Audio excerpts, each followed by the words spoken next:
असुर चढ़ाई कर दिए, देवता भागे भागे नारायण के पास गए। भगवान ने कहा झंझट खत्म करो, समुद्र मंथन करके अमृत प्रकट करके पान कर लो, देवताओं दैत्य तुम्हें हरा नहीं पाएंगे। कैसे होगा?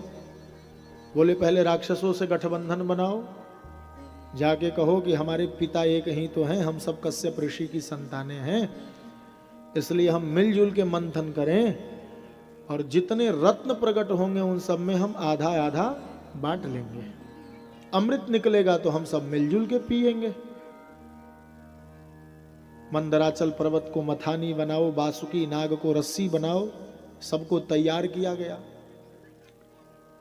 मंदराचल पर्वत उठ नहीं रहा था तो गरुण भगवान पे भगवान रख के लाए। समुद्र में घास फूस डाला गया, पर मंदराचल पर्वत जैसे ही रखा गया तो वो नीचे धंसने लगा। विलोक्य विघ्नेश विधिम तदेश्वरो, तुरंत भगवान कच्छप अवतार लेकर के मंदराचल पर्वत को अपने पीठ पर धारण कर लिया।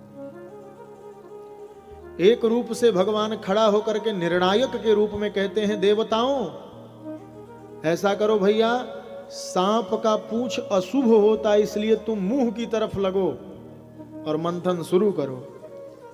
व्यंग भगवान ने बोला तो राक्षस बोले भैया तब हम मंथन नहीं करेंगे। क्यों? क्योंकि मुंह शुभ है और तुम देवता लग जाओगे तो हम अशुभ पूंछ की तरफ लगेंगे, हम मंथन नहीं करेंगे, जाओ कर लो।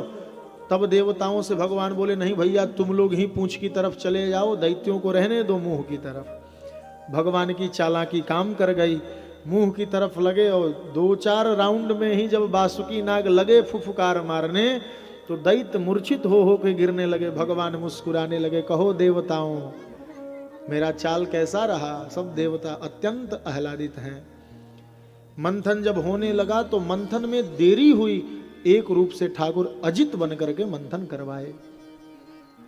प्रथम रत्न के रूप में भगवान की कृपा से उस समुद्र से हलाहल विष प्रकट हुआ। अब पिएगा कौन भैया? पशु पंक्षी सब बेहोश होने लगे। सब लोग दौड़े दौड़े गए भगवान शिव के पास। हे महादेव जी आप इस जहर का पान कर जाइए। शिव जी ने सती मैया से कहा, देख रही हो देवी, मंथन के पहले मीटिंग में हमें नहीं बुलाया गया, मामला गड़बड़ाया है तो सब लोग हमें खोज रहे हैं।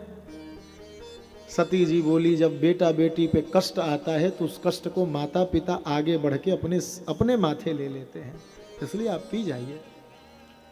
हलाहल विष को ठाकुर जी की कृपा से भगवान शिव ने पान किया, कंठ तक ही रख लिया, नाम पड़ा नीलकंठ। बोल नीलकंठ भगवान की जय। थोड़े बहुत 2-4 बूंद जो जहर गिर गया उसी को सांप बिच्छू ने ग्रहण कर लिया, ऐसा भागवत में लिखा है। दूसरे रत्न के रूप में कामधेनु गाय निकली, उसे यज्ञ करने के लिए ऋषियों को दे दिया गया। तीसरे रत्न के रूप में ऊंचाई श्रवा घोड़ा निकला, उसे राजा बलि को दिया गया। चौथे रत्न में ऐरावत हाथी निकला, उसे इंद्र को दिया गया। पांचवें रत्न में कौस्तुभ मणि निकली, उसे ठाकुर जी ने धारण किया। छठे रत्न के रूप में कल्प वृक्ष आया, उसे स्वर्ग में दे दिया गया। सातवें रत्न के रूप में रंभा अप्सरा आई, उसे भी स्वर्ग में दे दिया गया। आठवें रत्न के रूप में लक्ष्मी आई। अब जैसे ही लक्ष्मी जी प्रकट हुई तो साधु लोग कह रहे हैं हमें दे दीजिए, दैत्य कह रहे हैं हमें दे दीजिए, देवता कह रहे हैं हमें दे दीजिए। भगवान बोले गजब का नाटक है भैया, लक्ष्मी किसको नहीं चाहिए, सबको चाहिए। और भगवान बेचारे किनारे शांत अवस्था में पड़े हैं। लक्ष्मी जी ने कहा हमें माला दो भैया, हम जिसमें डाल देंगे वही हमारा स्वामी होगा। और माला लेके शांत पड़े नारायण में लक्ष्मी जी ने डाल दिया। मानो लक्ष्मी जी ने ये बताना चाहा, हे दुनिया वालों मुझे लक्ष्मी चाहिए, मुझे लक्ष्मी चाहिए, मुझे लक्ष्मी चाहिए। इस प्रकार हल्ला मचाने वाले के यहाँ लक्ष्मी नहीं रहती। लक्ष्मी तो जो शांत रहता है उसके यहाँ टिकती है। इसीलिए लक्ष्मी को अपने घर में टिकाना हो तो आप शांत रहना सीखो, जैसे शांताकारम नारायण के पास लक्ष्मी टिकती है। अच्छा, ये लीला क्यों हुई? एक दिन लक्ष्मी जी ने नारायण जी से कहा, भगवान आपके जन्मदिन तो खूब मन रहे पर वैवाहिक वर्षगांठ नहीं मनते। भगवान बोले हम और आप तो अनादि हैं, कभी विवाह हुआ नहीं तो फिर कैसे होगा? लक्ष्मी जी बोली कोई योजना बनाई एक बार विवाह किया जाए। भगवान बोले देखता हूं। वहीं दीपावली के दिन लक्ष्मी जी को ठाकुर जी ने प्रकट कराया समुद्र से और देवताओं ने स्तुति करी। विष्णु पुराण में विस्तार से कथा है।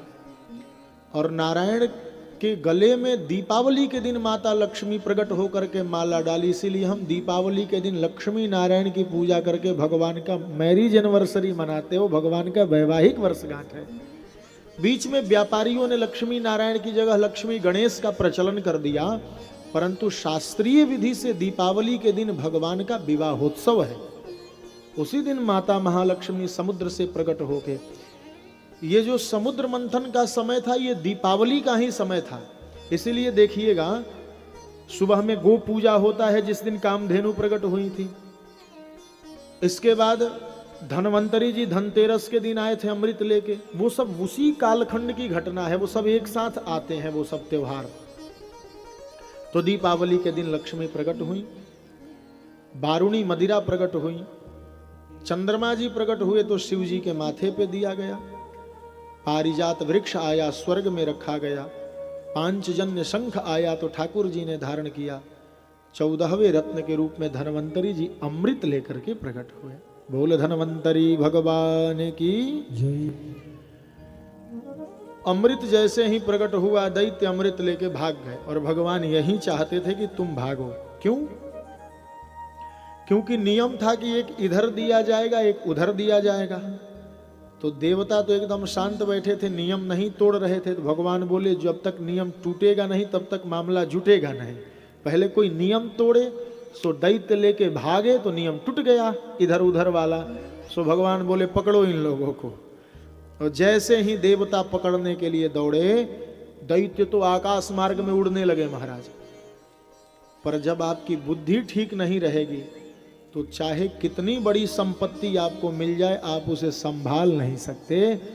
ये लोग आपस में ही लड़ने लगे, अहम पूर्वम नत्वम इति प्रभो। मैं पहले पीऊंगा तो मैं पहले पीऊंगा, तुम नहीं, ऐसे लड़ने लगे। भगवान इसी इंतजार में थे, मोहिनी रूप बना के ठाकुर जी उसी सभा में प्रवेश कर गए। बोल मोहिनी भगवान की। छमक छमक छमक चलने लगे।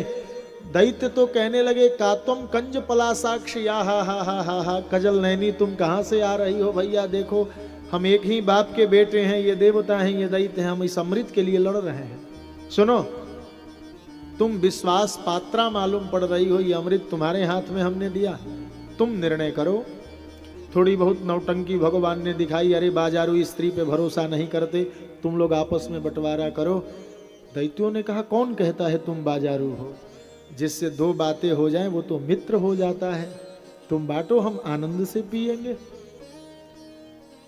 भगवान बोले तो लाइन लगा के बैठो।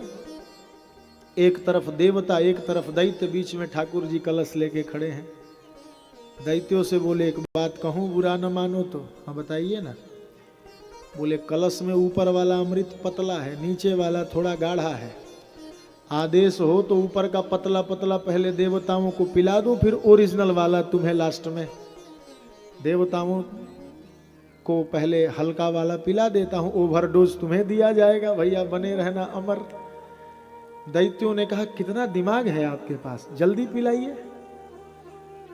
जैसे ही देवताओं को पिलाने लगे, सूर्य चंद्रमा के बीच में पहुंचे तो दैत्यों में एक दैत्य था, नाम है स्वर भानु।